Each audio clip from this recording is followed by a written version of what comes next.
So if you would notice it, not all stocks go up at the same time. They move in either sectors or they move in cycles. There are stocks that were down for a long period of time. Then there were stocks that were up. Then suddenly, after a year happens, the one that was a laggard for a period of time is now the one that's doing and performing better as well. Before they make the trade, they have to define it first what they're supposed to do with the stock. Meaning, before they make the trade, naka-define na dun what will cause them to buy and what will cause them to sell. So,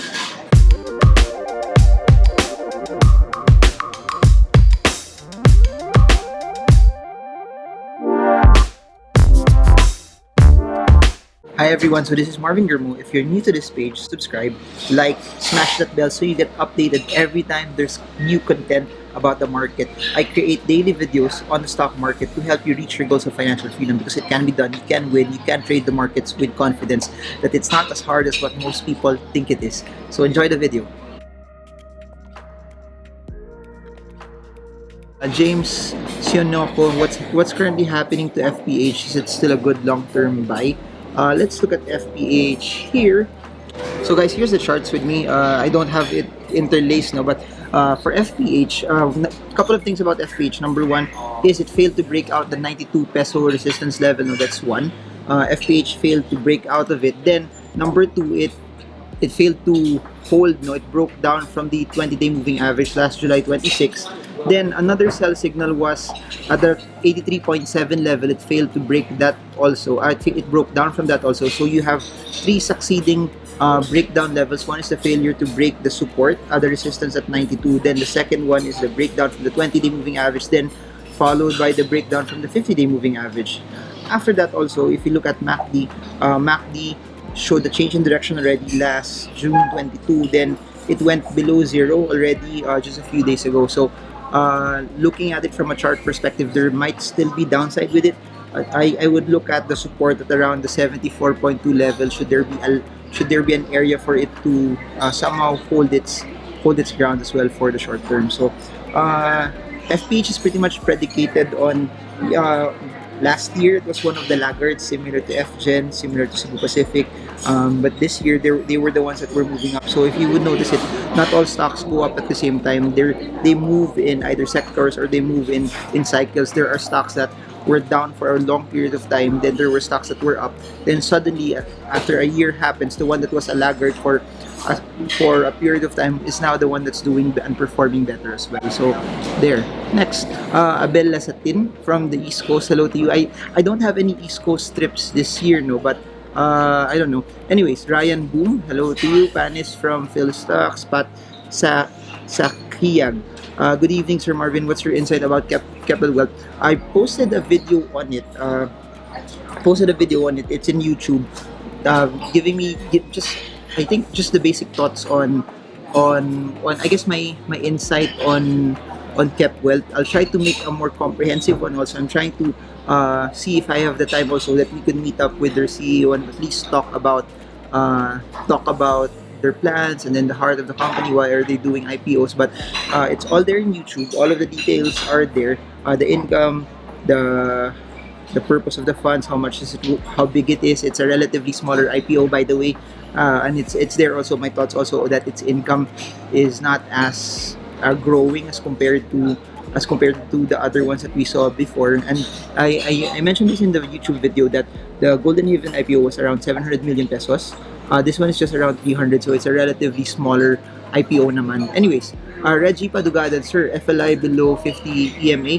Depends, no? Reggie, the thing about that is if your sell signal is the 50-day moving average, if your sell signal is the 50-day EMA, and that's your trigger that you placed it already before you make. I always tell people before they make the trade, they have to define it first what they're supposed to do with the stock. Meaning, before they make the trade, naka-define na dun what will cause them to buy and what will cause them to sell. So, if based on your analysis and based on your parameters that the 50 EMA is your sell signal and it went below that already, it broke down from that, it should be a cause already for you to take profits or to sell the stock as well.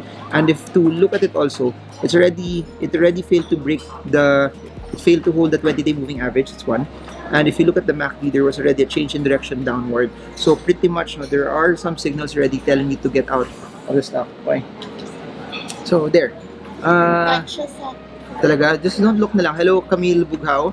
Ah, Otello, gano'ng katagal tumuntong ang JFC sa 266? If you just watch the previous videos, no, I said that there's a support at 240 and a resistance at 270. So it has to break those resistances first, 240 and 270. You have to remember that in spite of news, there are also technical indicators that are stronger and could push the markets higher depending on certain conditions nandun sa market. So even before the news came out, it could have been a good news for Jollibee. Pero the stocks were already relatively bearish at that time. Indicators were also bearish. Anyways, so what I'll do is this. Over the next few weeks, I keep posting videos on YouTube to update you on when we can see Jollibee either bounce and it hits a relatively stronger support level or it starts to reverse. Shangli Danga, what's the buy below of GFC? Here's the thing. It should always be predicated on what your trigger to buy is. So if you're investing, my suggestion is this. You have to check also based on your analysis is does the CBTL deal work for them? Does the you have to understand this. Jollibee is going down today primarily because Smashburger isn't performing as well. I repeat, Jollibee is down today because Smashburger wasn't performing as what everyone wanted it to be. Smashburger is losing money. So what I know is this. Things might turn around when Smashburger start performing better. Smashburger starts turning a profit. I believe the steps that Jollibee will do, and I've been saying this in YouTube as well, that number one, those stores that are not performing, those stores that are not earning, they will most likely close them down. The ones that are doing well, they will milk that and try to earn money off of those stores that are doing well. Then in any fast food chain or in any quick service restaurant, there will be some parts of their menu that are not ordered as much, are not making money. I think they will streamline also their menu. So you can expect that over the next months or a course of over a year, they will have to change certain things there. So from a quantitative perspective, Jollibee Jollibee's income for the second quarter dropped to around 1 billion as compared to around 2 plus billion last year. I don't have my numbers with me, no, but I believe their net income last year was around 8 billion pesos. I'll have to check it and I'll post that in YouTube. But given where they are right now, they might not get a higher income than what they had last year. So that could be a deterrent. So it could be a couple of things. Number one, you can wait for it that once the data gets better, once the fundamentals gets better, once they start earning more, that's a trigger for you to buy. Or for those who are looking at the qualitative data naman, that you believe Jollibee buying Smashburger and CBTL is a play for them to turn things around. It's a bit risky, but if you're banking on the ability of Jollibee to turn things around, it could be something that you should look at.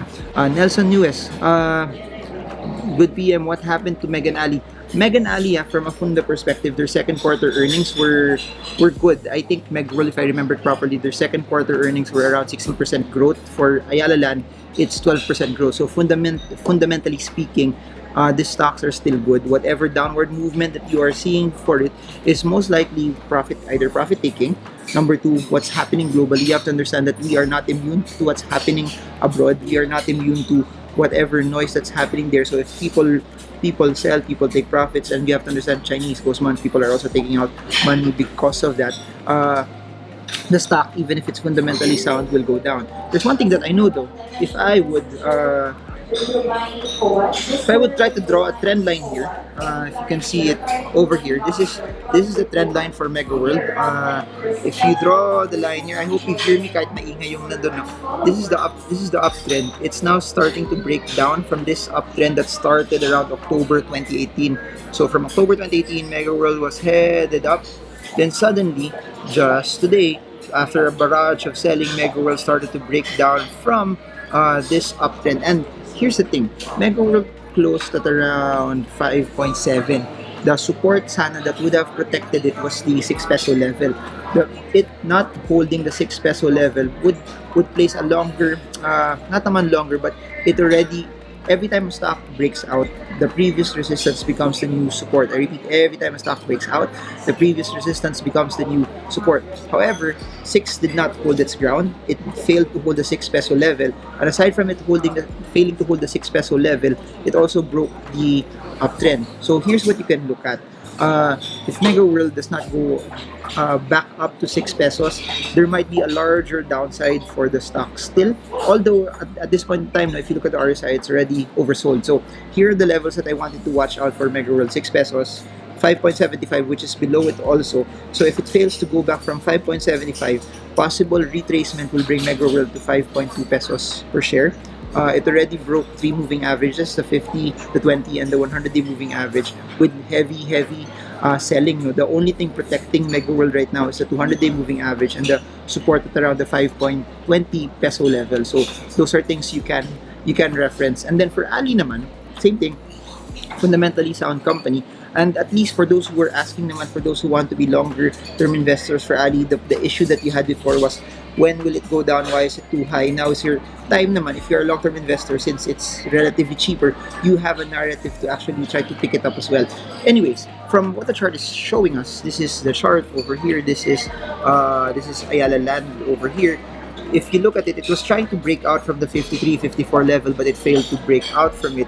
But what was important sana was the support around the 49.5 level. The thing about that was, it did not hold. It was trying to stay above it from the start of August. No, from the start of August, it was trying to stay above it, but it did not hold its ground. So it failing to hold the 49.5, it would retrace to the logical support, which is around 47.8, which is where it was 4 days ago. It tried to bounce off of it, but the resistance now is 4.5. So we have a very thin band for Ayala Land, 47.9 as the support, and then 49.5 as the resistance. Very thin band. If 47.85, 47.8 does not hold, the possible retracement will be at 46.5. The 200-day moving average, which is our very strong support, is around 45 pesos per share right now. The stock is oversold. Price and momentum oscillators are showing that the stock is relatively bearish, with more and more indicators showing you that it's not as good as where it was at the end of last year. At the end of last year, Ayala Land was around 38 pesos per share. Next, Michael Lim. Considering going long-term with SM Prime as valuations are currently attractive. That's true, no? SM Prime is lower than where it was before. The thing about SM Prime, for those who, I hope you have your charts also and you get to see it. No, I don't have my normal charting software with me where I get to interlace the charts, but if you look at it, SM Prime broke all of the moving averages. SM Prime also, from price and momentum oscillators, is bearish. It failed to hold the support at the 37.25 level. So that being said, the 37.25 level is now trying to convert itself also as a resistance. If it fails to hold the 37.25 level, possible drop will be around 34 pesos per share. So I think the possible areas where SM Prime could retrace is 31.25. That's a very strong support. Then another support at around the 33.25 level for the stock. Then after that, I'd also place a 35.6 level. But from a position trading standpoint, all of the parameters are bearish right now. I repeat, the parameters are bearish. The stock is oversold. The thin band that it's moving is 35.6 as a support and 37.15 as a very weak resistance as well. So valuations wise though, if you'd let me pick, I still see head to head no, Ayala Land is something that's relatively cheaper than SM Prime, even though SM Prime has dropped more. So if SM Prime drops at a much lower level, then it becomes more attractive. It's not even down. Let me try to check. It's down 15.2% still. It's not even down 20% yet. But what you can watch out for, Michael Lim, is the 35.6 level. If it stays above 35.6 and it solidifies as a support and does not drop there, I guess that could be an area for you also to start picking it up. Otherwise, if it does not hold, it could slide down to 33.25. So just exercise caution since the stock is bearish also. Next one. Josephine Abrigo. Here's what I want to share to you. Your style in trading should be that you follow your plan, meaning if you say you will watch your stocks once a day, even if you're busy, even if your portfolio, your stocks are red, you still watch it. In the same way also, when the market is up, nagiging baliktad eh. When the market is up, we want to watch our stocks every minute. We want to monitor it every minute. But when the market is down, we don't want to watch it. The goal here is to be consistent regardless if the market is up or the market is down. I repeat, the goal here is to be consistent regardless if the market is up or the market is down. Meaning, if it's up, you say you will watch it once a day, you watch it once a day, the market is down, your stocks are down, you say you watch it once a day, you still watch it once a day. The goal here is to not listen to your emotions. The goal here is to follow your plan. It may be hard. No? I assume you're an investor because you did not cut loss. So I'm checking if that's my flight. Okay, that's Bali. Anyways, so yun. The next thing that you can do, Josephine Abrigo, since it's red, you have to audit. Based on the stocks that you own, based on the stocks that you are looking at, uh, are they fundamentally sound? Because if they're fundamentally sound and then valuations are attractive again, it should be an opportunity for you to add some more. It should be an opportunity for you to buy. It should be an opportunity for you to be able to pick them up at a much better level as well. So next, James Sinoko, hello to you. Manila Crisaldo, is JFC good for 2 to 3 years? I really believe so. I really believe that Jollibee will turn it around. It's just a matter of what the market accepts as an acceptable income for Jollibee, that it becomes a turnaround story for them. If you look at Cemex lost 900 million net last year. Net na yun. Ang one quarter lost 900 million. They're starting to earn money again. Then it's suddenly a shift for them naman. OM Centino, his advice on DD with the average of 42. Should I buy more for cost averaging to or move or any move to recover? Okay. First thing you need to, I guess, no, OM Centino, is this. Uh, I want to have context on that also. Is this for trading or is this for investing? Please comment below. If you buying Double Dragon at 42, were you in it for investing or were you in it for trading? If you were in it for trading, I would have told you before pa that breakdown siya eh. So you should have cut your losses earlier. For investing though, what is the trigger that you are looking at from the fundamentals that up until now you're still holding it? Please do not hold on to the stock just because down siya ay nyo beta na mababa. There has to be a compelling reason na kahit down siya, you're still holding on to it, and you must define that as well. How big is the impact of SM Prime, especially Meg, due to the hub bug core issue?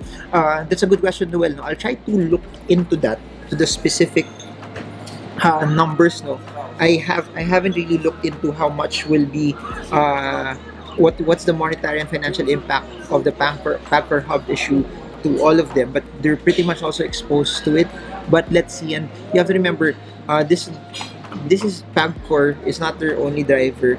It's not their only client. It's not their only development. That they have other projects. They have other growth areas on top of all of this. So should there be any impact, we have to see as a broad whole gaano kalaki yung tama sa kanila. Next.